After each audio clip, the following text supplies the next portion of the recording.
No dia de hoje, nós temos então a presença do nosso irmão Gerson Luiz Tavares, querido e antigo amigo da casa, que presencialmente sempre temos a oportunidade de nos encontrar e trazer boas reflexões a todos nós. Querido amigo, seja bem-vindo e sinta-se abraçado virtualmente nesta nossa manhã de hoje. Fique com Deus. Muito obrigado, Felipe, as irmãs, irmãos que nos acompanham através do ambiente virtual, nossos votos de muita paz. E rogamos a Deus, Jesus, a espiritualidade amiga, que nos inspire, nos fortaleça na jornada da atual existência. É sempre uma alegria estarmos reunidos em torno e em nome da causa, do ideal que nos abençoa a vida e norteia os nossos caminhos. Eu evoco o Evangelho de Jesus, mais exatamente nos escritos de João, no capítulo 10, versículo 10, que diz assim: quero que tenhais vida, e vida em abundância. Numa perspectiva de linguagem e cultural da época, a abundância significaria o que se encontra fora da rotina, fora do habitual, fora do que é normal, algo excelente, algo fantástico.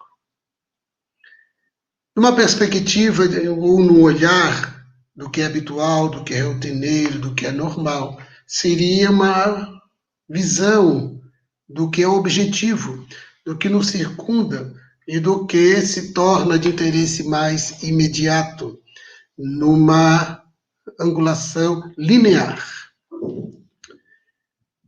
Dentro do que é habitual, do que é normal, do que é objetivo, nós vamos encontrar as necessidades mais imediatas, aquelas que atendem os imperativos e impositivos do organismo, mas também das questões sociais, das inter-relações, das suas mais variadas manifestações.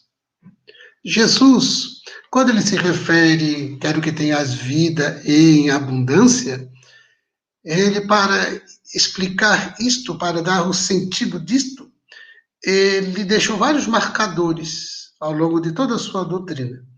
E nós vamos citar breves exemplos desses marcadores. Por exemplo, um marcador é: não acumuleis tesouros na terra, acumuleis tesouros nos céus. Esse nos céus é na dimensão do espírito, né?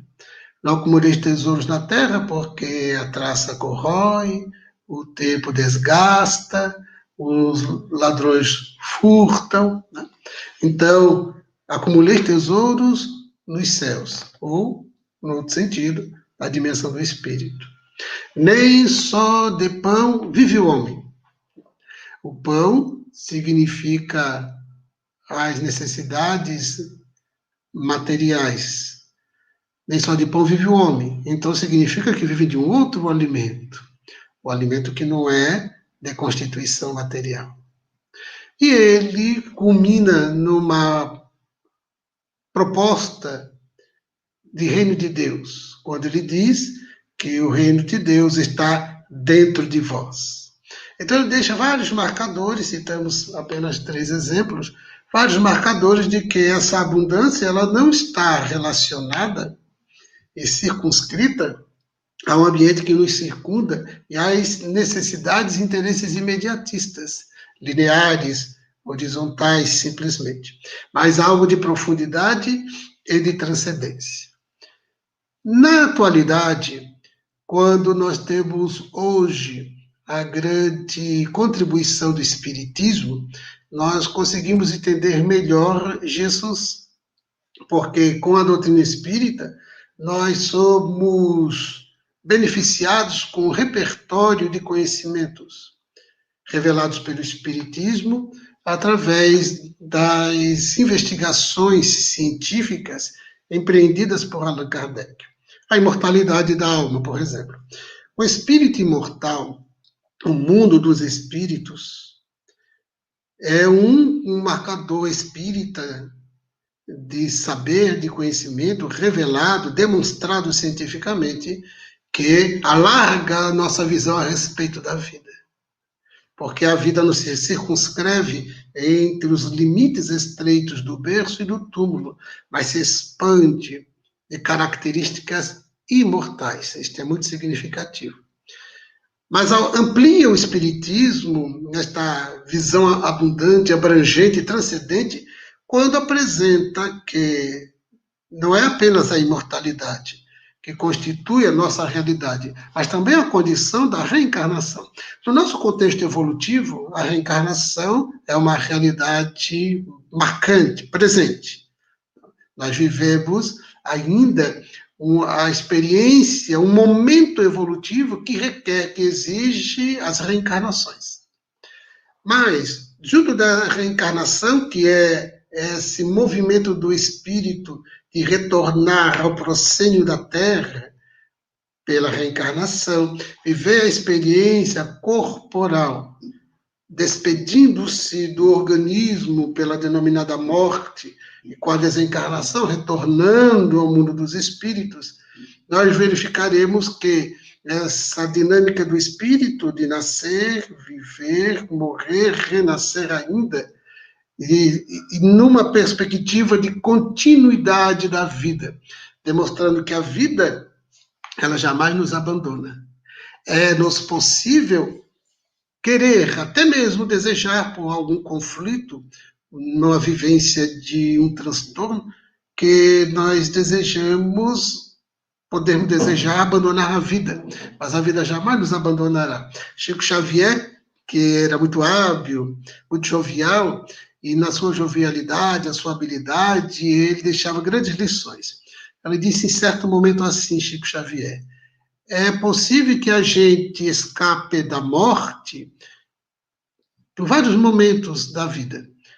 Um acidente do qual a gente consegue escapar, uma enfermidade da qual nós nos curamos, mas da vida, jamais nós nos livraremos.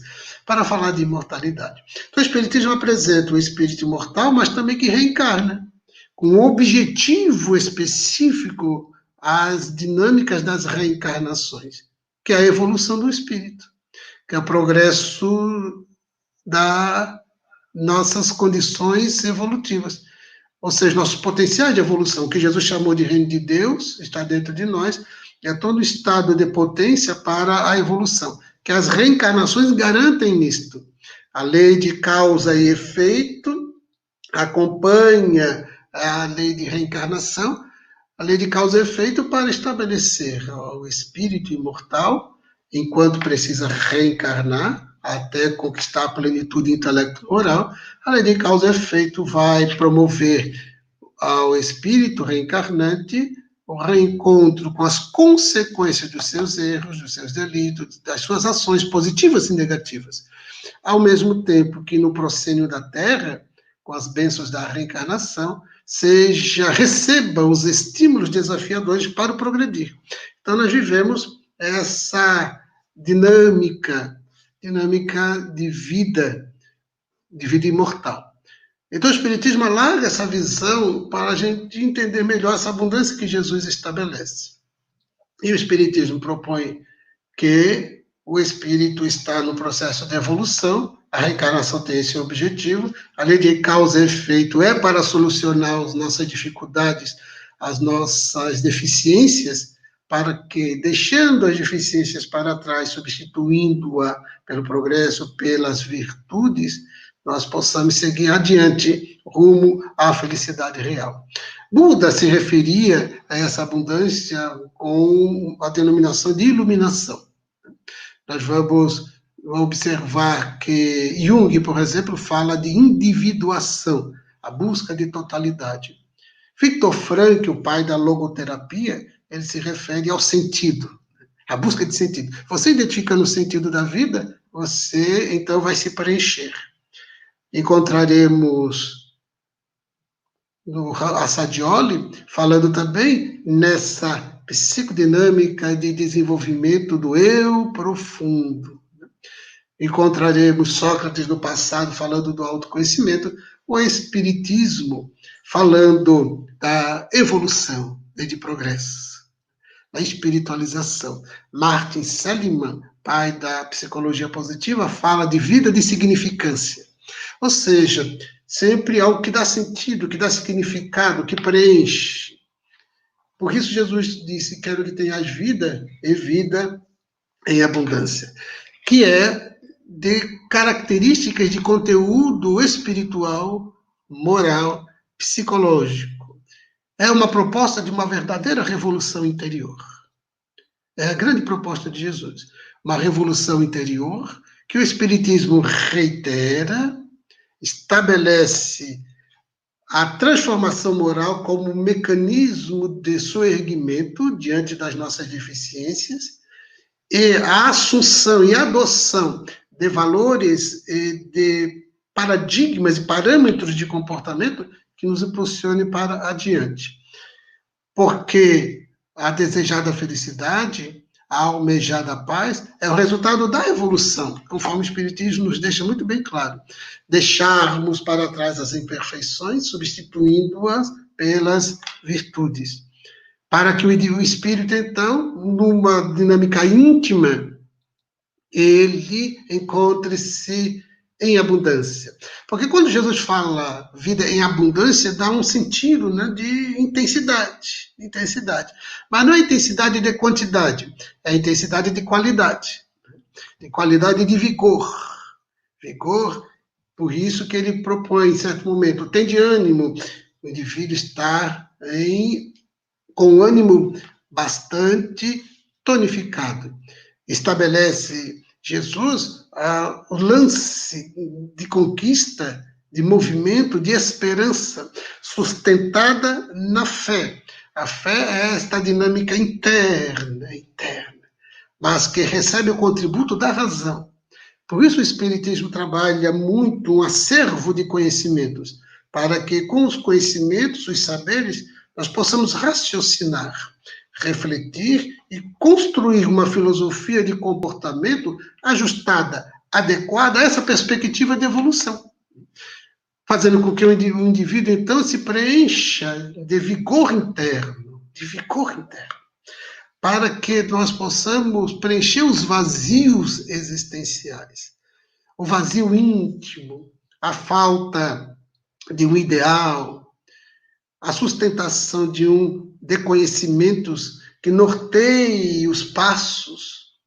Por isso, na mensagem que o Felipe leu antes da nossa fala, escrito pelo espírito Joana de Ângeles, concebido mediunicamente pelo médium Divaldo Franco, a respeito da ansiedade, em certo momento, Joana de Ângeles diz, é muito comum o indivíduo adotar, numa sociedade de uma ética egoísta, seus ídolos e os seus modelos, personalidades de comportamento extravagante. Indivíduos que estão na mídia, que estão na pauta dos interesses da massa, porque representam conquistas materiais, abundância de coisas, é de poder, é de fama, é de beleza, sempre com repercussões, com resultados materiais bastante efetivos.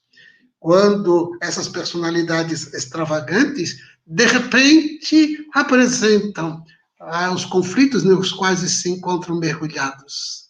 Por isso, há uma determinada canção que diz: os meus heróis morreram de overdose, que é exatamente esta decepção, frustração com uma realidade de extravagância, de excessos, mas que, em certo momento, o indivíduo percebe um vazio interior, essa fragilidade interna, as deficiências comportamentais. Então, quando nós adotamos essas personalidades como modelos que pululam na órbita eminentemente social, com os coloridos de conquistas imediatistas, nós temos como modelo, desejamos a mesma coisa. E quando o indivíduo conquista, tem, possui, ele não está infenso, livre dos embates existenciais que lhe cobrarão equilíbrio. A existência vem, em certo momento, te pede equilíbrio. A existência, porque vivemos em sociedade e porque temos as repercussões do passado que ressumam na atual existência na forma de provas e ou expiações, a vida vai nos pedir paciência. E aí nós procuramos e nós não a encontramos.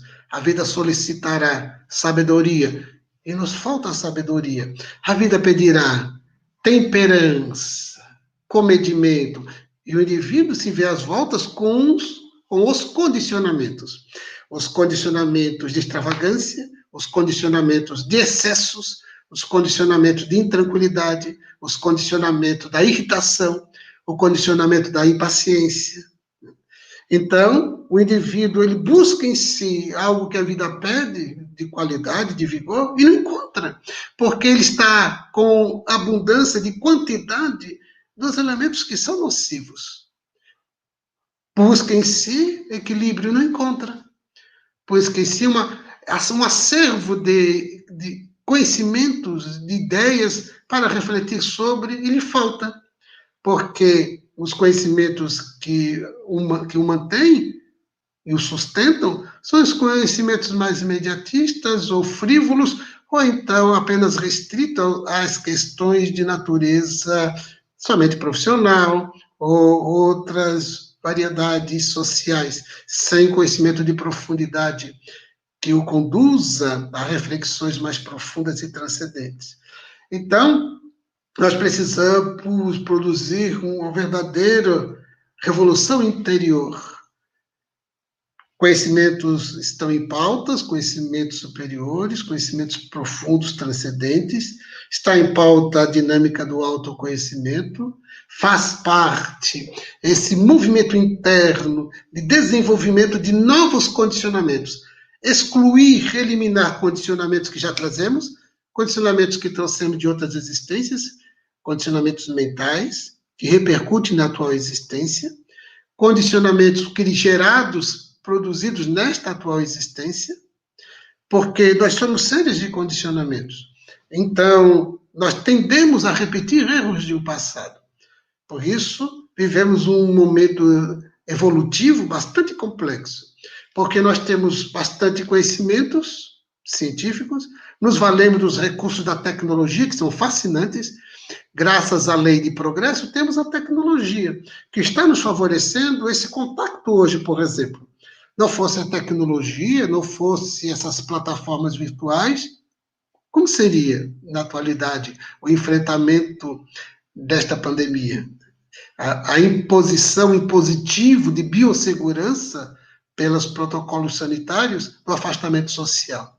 Então, graças aos recursos tecnológicos assegurados pela lei de progresso, nós temos esses benefícios. Mas o que tem sido feito com a tecnologia?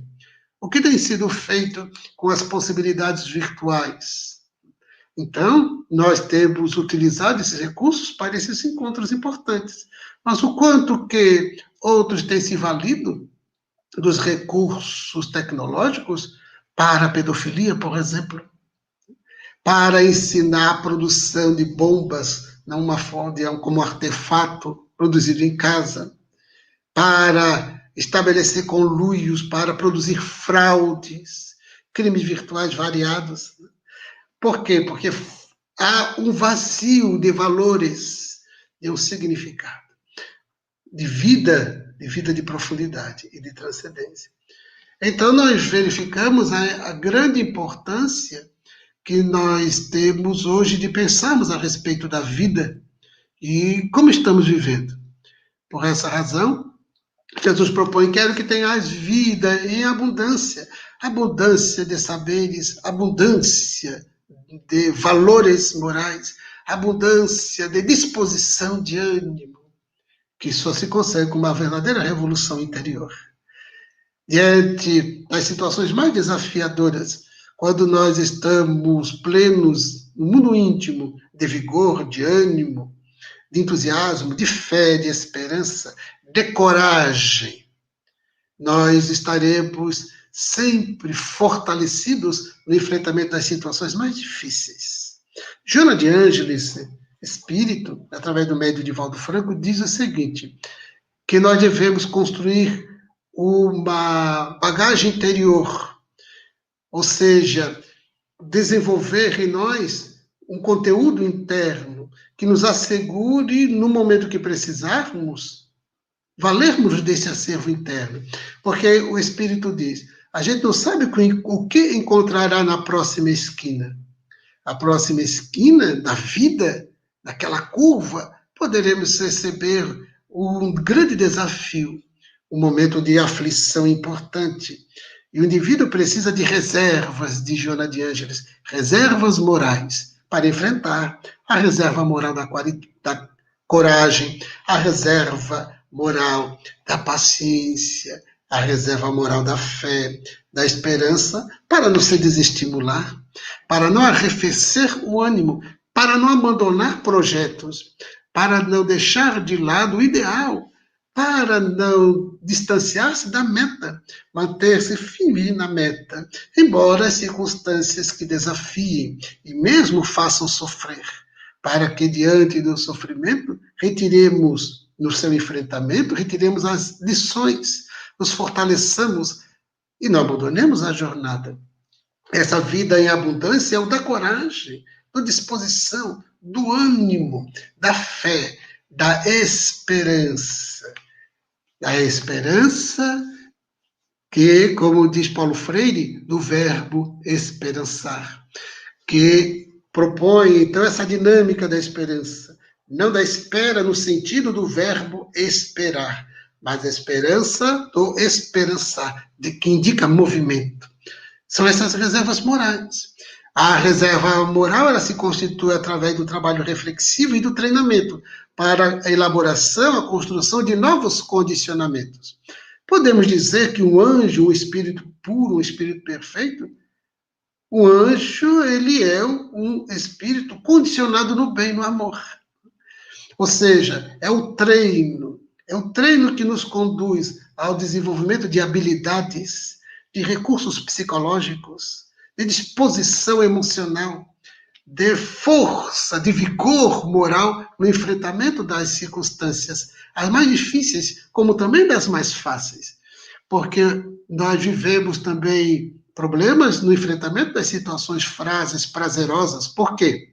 Porque muitos de nós extrapolamos as extravagâncias, os excessos, os desequilíbrios na vivência das experiências gratificantes, que acabam resultando em alguns prejuízos.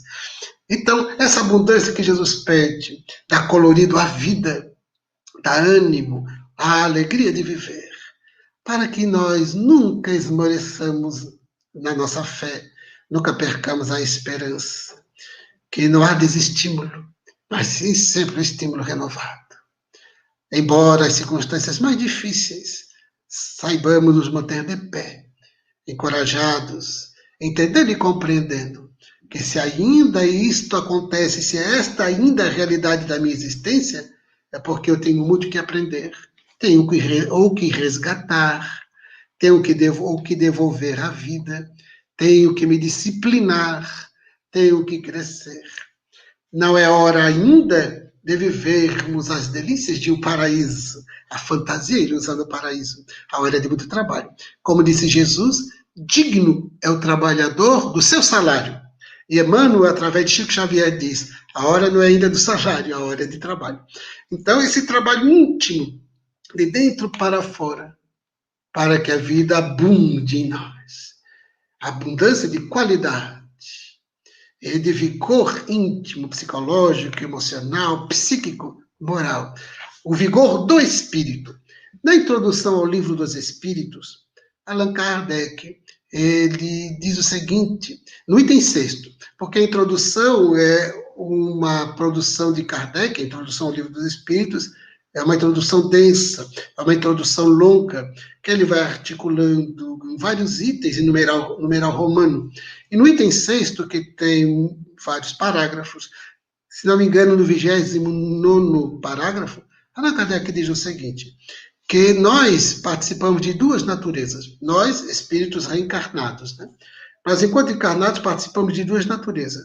A natureza material, ou a natureza espiritual, ele diz, natureza animal, perdão, a natureza animal pelo corpo, porque o nosso corpo, ele guarda todas as características ainda da natureza animal, os instintos, a fisiologia, então, natureza animal pelo corpo. E temos a natureza espiritual porque somos espírito. Então, Allan Kardec diz, o que vai predominar na nossa dinâmica na Terra? O que vai predominar? A natureza animal ou a natureza espiritual? Joana de Ângeles, analisando essa questão, diz, nós precisamos tornarmos seres mais psíquicos, menos físicos. O que Joana quer dizer? Que devemos desenvolver mais, investir mais na nossa natureza espiritual e menos na natureza animal. Porque a natureza animal, ela funciona naturalmente. Ela funciona, tem o seu curso instintual, o seu curso biológico, as suas leis orgânicas funcionando. O indivíduo, focando no corpo, ele perde a oportunidade de desenvolver as habilidades, os recursos, as potências do espírito. Então, Joana diz, precisamos tornar seres mais psíquicos e menos físicos. É o desenvolvimento da nossa natureza espiritual. É a espiritualização na visão espírita, é a iluminação na perspectiva de Buda, é a individuação na angulação junguiana, de modo que o indivíduo ele faz esse movimento, desenvolvimento das forças psíquicas, as forças da alma, as forças do espírito. É a abundância. É quando nós identificamos a abundância. É quando o espírito ele está pleno, enquanto que o corpo abunda de questões materiais, imediatistas, de coisas, de penduricalhos, e o corpo se avantaja nas condições de força física, no entumecimento muscular, nós, muitas vezes, deixamos de investir no espírito. Então, nós vamos cuidar do corpo, como diz uma bela mensagem escrita por Allan Kardec, uma reflexão muito excelente, que se encontra no Evangelho segundo o Espiritismo, que Allan Kardec denomina cuidar do corpo e do espírito. Nós vamos cuidar do corpo, mas vamos cuidar do espírito. Nem só de pão vive o homem, estabeleceu Jesus, ou seja, outros alimentos da alma. E nos conduz a uma reflexão. O que é permanente e o que é impermanente. O que é permanente e o que é impermanente. Impermanente é o corpo. O nosso organismo tem um começo, um desenvolvimento e um fim. As coisas são impermanentes. Eu estou com esse relógio, ele é impermanente, porque daqui a pouco ele pifa de vez. Ou seja, parou de funcionar. Ou eu perco ele, ou ele me é furtado. No máximo que ele pode durar é até o momento da morte do corpo. O corpo morre e o relógio já perde função para mim, espírito. Então, ele é para mim o relógio, a roupa, as coisas, o ouro, os tesouros, as mansões, são impermanentes. E o que é permanente? O espírito. O espírito e as suas conquistas intelectuais, as suas conquistas morais, éticas, seus valores. Isso é que é a abundância que Jesus se referia. Então, diante da vida, saibamos valorizar a vida, as bênçãos que é a vida, a reencarnação. Nós, espíritas, somos convocados, convidados pela doutrina espírita a pensar a respeito da nossa atual reencarnação. Como estamos conduzindo a nossa atual reencarnação? É uma reflexão que precisa ser feita. O autoconhecimento divulgado por Sócrates, e que hoje é tão falado, tão debatido, porque é necessário, nós verificamos a profundidade da perspectiva socrática, autoconhecimento, o autodescobrimento, o autoencontro, para que a gente identifique como que estamos seguindo na atual existência, o que tenho feito da minha vida. Nesses dias tão difíceis, tão desafiadores, e não é para ser diferente. Não é para ser diferente. Vivemos uma quadra evolutiva que exige esses impositivos, esses imperativos, que exigem muito de nós para crescermos e para nos recuperarmos. Por isso, muita atenção e vigilância e valorização da vida. Vivemos o mês de setembro, o denominado Setembro Amarelo, que é uma campanha realizada pela Organização Mundial da Saúde e também no Brasil, pelo Centro de Valorização da Vida, a Associação Brasileira de Psiquiatria e o Conselho Federal de Medicina. Ocorre que esse mês de setembro tem uma origem que eu quero comentar. No ano de 1994, nos Estados Unidos, numa cidade do estado do Colorado, vivia a família M. Ocorre que o jovem de 17 anos, Michael M., ele era muito bem quisto pelos colegas da escola, pela vizinhança, pelos amigos. Ele era tido como um rapaz carinhoso, afetuoso. E ele tinha uma habilidade bem particular, que fez com que ele se tornasse bastante conhecido por essa particularidade, que era o de gostar muito de carros antigos, o que é bem comum nos norte-americanos. Gostar de carros antigos, ele gostava muito de reformar, e tinha habilidade para reformar carros. E ele reformou um Mustang do ano de 1968. O Mustang, ele fez toda a reforma e pintou com a cor amarela. Pintou Mustang amarelo e ficou bastante conhecido. Os amigos mais próximos o chamavam de Michael Mustang. Então, Mustang amarelo, que ele gostou de reformar e o mantinha com carinho. Um dia, os pais de Michael chegaram em casa, no final de tarde, e não encontraram Michael em casa, embora tudo parecia que ele estivesse em casa. A casa estava aberta, não havia nenhum indício de que ele tivesse saído. Olharam no quintal e nada. E, muito bem. Aguardaram mais um tempo e nada. Ligaram para alguns amigos e nada. E então o tempo foi passando e Michael tiveram a ideia de ir até o carro, o Mustang amarelo que se encontrava na garagem. E no interior do automóvel se encontrava Michael morto por suicídio. E então ficou a pergunta: por quê? Por que Michael faria isto? Qual o problema? Qual era a razão? Então ficou a grande indagação. No funeral, os amigos próximos, por causa do Mustang amarelo, eles confeccionaram cartões de cor amarela, e escreveram assim para cada pessoa que esteve no funeral: se precisar, peça ajuda. E os pais de Amy desencadearam naquele ano de 1994 esta campanha voltada a esta ação. Se precisar, peça ajuda. E a Organização Mundial da Saúde, no ano de 2003, adotou a cor amarela por causa do fato de Michael, Mustang, amarelo, os amigos confeccionaram o cartão amarelo, adotaram o amarelo e estabeleceram o dia 10 de setembro como o Dia Mundial de Prevenção do Suicídio, propondo que seja estabelecido diálogos a respeito do tema.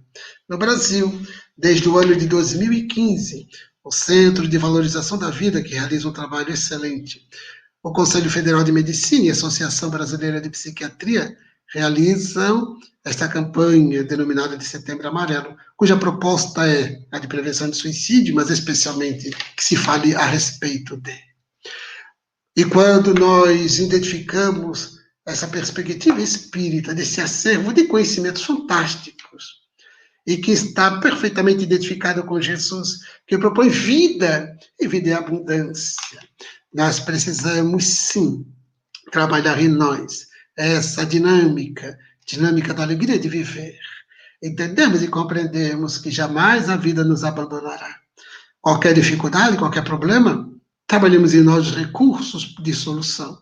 Se não é possível solucionar ainda, que nós tenhamos a sabedoria e a paciência de administrar. Se tivermos dificuldade de lidar sozinhos, busquemos ajuda. Busquemos ajuda. temos nas casas espíritas o atendimento fraterno, mas temos os ambientes profissionais da psicologia para as psicoterapias.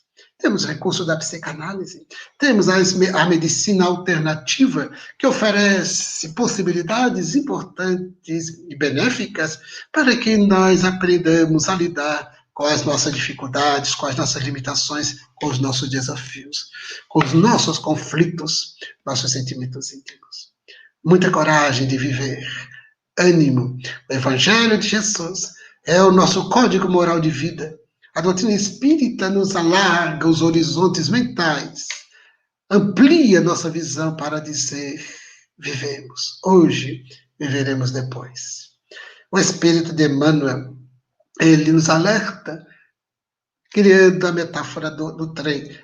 Todo dia chega no mundo dos espíritos um trem para descer dele vários espíritos que voltam da Terra pelos braços da desencarnação.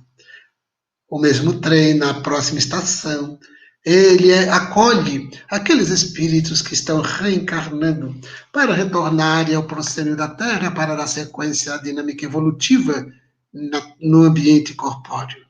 O trem vai e vem nessa dinâmica de nascer, viver na Terra, desencarnar, retornar para o mundo dos espíritos, até que um dia a gente não precise mais da reencarnação. Mas enquanto estivermos embarcando no trem para desencarnar e no trem para a reencarnação, nós trabalhemos a nossa consciência, os nossos conhecimentos, dinamizemos as nossas reflexões, sempre no sentido de valorizar a vida, de abençoar a vida. E o amor é a forma mais significativa, mais retumbante de abundância psicológica e emocional. O amor. O amor soluciona tudo. O alto amor, o halo amor, o amor ao próximo e, acima de tudo, Deus. O amor é a síntese de todo o Evangelho de Jesus, que nos conclama e proclama a vida feliz, a vida plena de ânimo, ou, usando a linguagem de Jesus, de abundância. É essa fartura íntima que nos preenche de alegria e de paz, embora dificuldades, nada obstante os desafios, em que pese os sofrimentos. Tudo isso faz parte da dinâmica da existência na Terra, dentro das condições evolutivas em que nos encontramos ainda. Os missionários, espíritos nobres, eles enfrentam o sofrimento na Terra para nos servir de modelo, sem precisarem de sofrimento. Como diz Joana de Anjos, ou melhor, o espírito que assina o espírito amigo no Evangelho segundo o Espiritismo. Quando o espírito diz, na página, a paciência. Quando diz, Jesus não tinha nada do que se penitenciar, mas sofreu mais do que qualquer um de vós. Enquanto que vós, não. Vós tem do que se penitenciar. Sim, nós temos as nossas responsabilidades diante dos erros de um passado, os erros do presente, e precisamos recuperar. E muitas vezes o sofrimento é um mecanismo pelo qual nós vivemos a experiência de resgate. Ao mesmo tempo, somos desafiados para crescer na direção do futuro. Então, alegria de viver, ânimo, trabalho no bem, fraternidade, solidariedade e caridade. O amor que tudo soluciona, que tudo equaciona. O amor que felicita, o amor que pacifica. Sigamos adiante. Sigamos adiante, trabalhando sempre pelo bem, pela verdade. A verdade que liberta. Sejamos sempre almas dedicadas ao progresso. Estamos na Terra reencarnados para progredir. E o progresso muitas vezes requer, no nosso nível evolutivo, requer recuperação dos erros de um passado. E até mesmo dos erros atuais. Por isso, muita atenção. Vigiai e orai, proposto por Jesus. Muita atenção, foco e um movimento de dentro para fora, na direção da alegria de viver, na direção da plenitude. E o amor é a grande dinâmica para que isso se dê. Assim, meus irmãos, minhas irmãs, quero manifestar minha gratidão àqueles que estiveram conosco durante esse instante. A abençoada CERT, o Centro Espírita Irmão Erasto, que nos acolhe, sempre nos acolheu e continua a nos acolher neste movimento de reflexão, de vivência da mensagem de Jesus, hoje luarizada pela venerada doutrina espírita, que abençoa, ilumina nossa inteligência e pacifica e dulcifica o nosso coração. Minha gratidão particular, os votos de muita paz, de felicidade. Que Deus nos abençoe, os espíritos nobres, sob a assistência de Jesus, nos inspire a vivermos com dignidade a atual existência e que possamos fazer da atual reencarnação uma reencarnação vitoriosa. Não a vitória sobre os outros, mas a vitória sobre nós mesmos.